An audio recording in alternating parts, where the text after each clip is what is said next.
Greetings, fellow ukuleleans. Jeff Weinberger coming at you here. This is a tutorial for my new book. I have a new book of Fingerstyle Ukulele Etudes out, Volume 2. Volume 1 is still available, but I came up with a second volume, and we'll eventually have a third volume. But I'm announcing the launch of the second volume, and that was the first etude. That was etude number 1. And I've learned a whole lot about making books and how to make my materials user-friendly and easier for people to understand and to make their way through the book. So I'm hoping you enjoy this one. I'm really proud of it.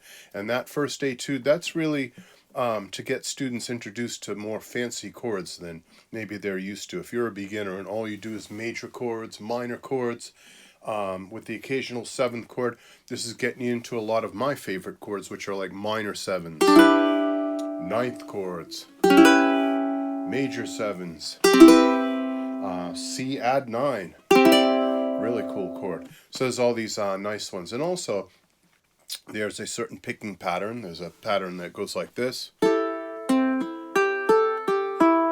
That's pretty consistent throughout, except for the last chord, which of course is strummed, a G chord, an up the neck G chord that I'll show you. But basically it's a very consistent picking pattern, and once you get it going,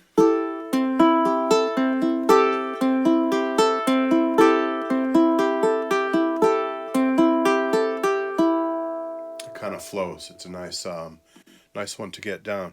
So let's look at the pattern first, and then we'll talk about the nooks and crannies of the etude itself.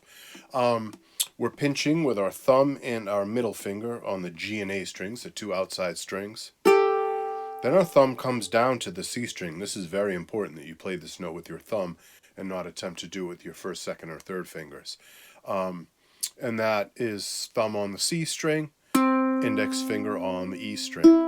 Then you go back to those outside strings, but do them separately. The G string with your thumb, the A string with your middle.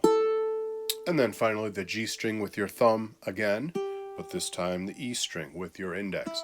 So you kind of assign your fingers to a string, and they stay on those strings other than your thumb, which moves.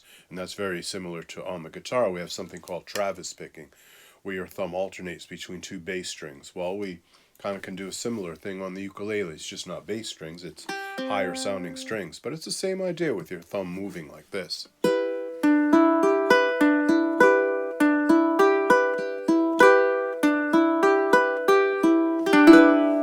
that makes for a nice picking pattern. That first thing, by the way, is called a pinch. When you play two strings together at the same time with your thumb and a finger, that's a pinch.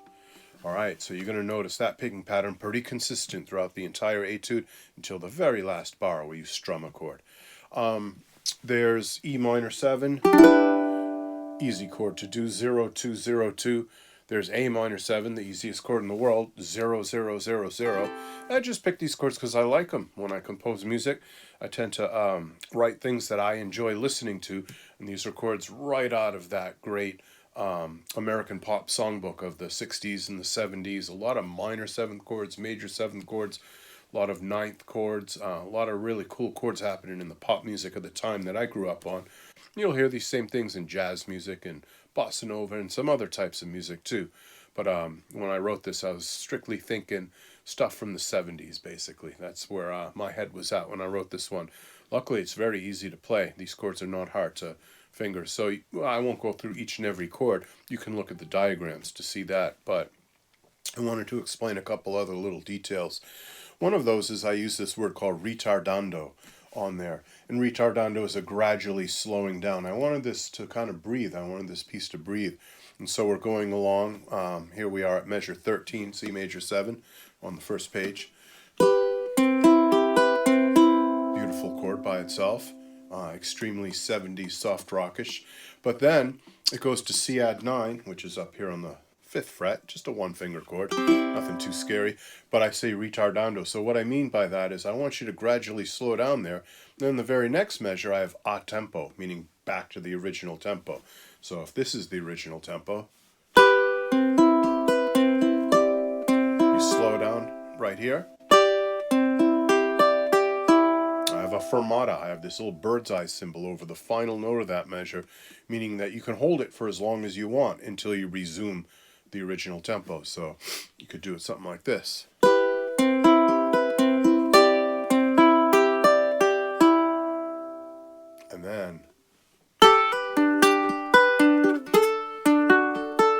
depending on how dramatic you want that to be. It could be more subtle. It could be.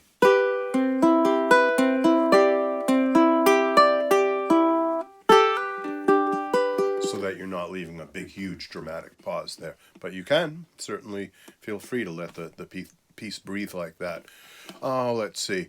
Well, G sus 2 to G, that's that little James Taylor, Paul Simon move there, that straight out of James Taylor's acoustic guitar playing and Paul Simon's and lots of other people, but that's a hammer-on. You slam your second finger down from the open A string to the second fret of the A string to create that little James Taylorism, I call it. Right out of Fire and Rain and You Got a Friend and all that good stuff. So then we just keep going, and the second page is pretty straight ahead. There's nothing really new there. Watch out for the repeat signs, because you want to be able to perform this piece with the correct number of measures, and if you don't heed the repeat signs, it'll only take like 30 seconds to play this piece and it won't be as satisfying. So do take those repeat signs. And then we have a second ending that leads us to the very end, which is a strummed G chord like this. If you're not familiar with that, it's 0775. That chord. Maybe that would be one of your first up the neck chords if you're new to up the neck chords. But that's a really great G chord to know, useful in so many other situations. So that's basically it. There is a tour through my first etude. I'll be doing these probably weekly. I'll do an etude a week. It might take me about 10 weeks to get through these. Maybe I'll do a couple in a week. We'll see. But there are 10 etudes in my new book. It's available using the link down below to Amazon. You can go right there and buy it. And I'm really proud of the book. I hope you enjoy it. Let me know. Leave some comments down below. If you've bought the book and you like it, feel free to leave a review on Amazon.com too. The more reviews I get, the higher up in the rankings my book gets, and people actually are able to find it. It doesn't get buried in that sea of books that are published. So I hope you enjoyed this, ukulele people. Be sure to subscribe, be sure to like, and be sure to click the notify bell. I'll catch you later. Bye-bye.